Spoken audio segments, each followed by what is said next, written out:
Hello, here we are, day 8 of the Lambeth conference, and we are here in Lambeth Palace, here in the garden as guests of the Archbishop and Mrs. Welby, and we've had a very good day together, not only enjoying each other's company and having a marvellous lunch under the hospitality of the Archbishop and his family, but we've been able to hear speakers talking about our call on the environment, which is a very strong, challenging call.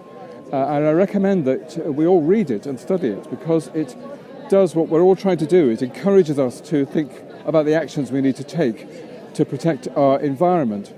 I have to say there's a certain irony that in order to talk about the environment, we've brought 1,400 people, bishops and their spouses, on a long coach journey, a diesel coach journey, from Canterbury to London in quite a large fleet of coaches.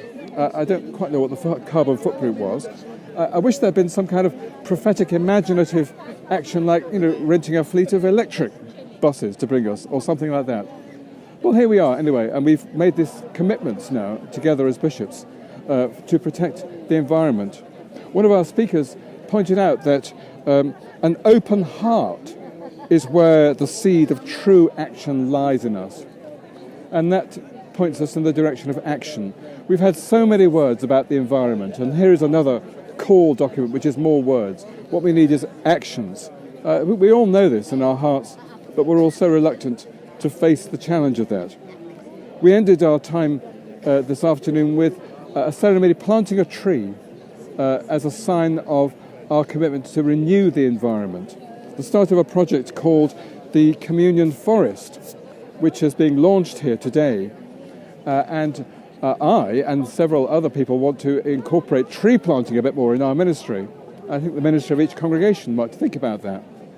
And we also ended with a time of prayer for this future that we all face. And I want to share that prayer with you now as I finish.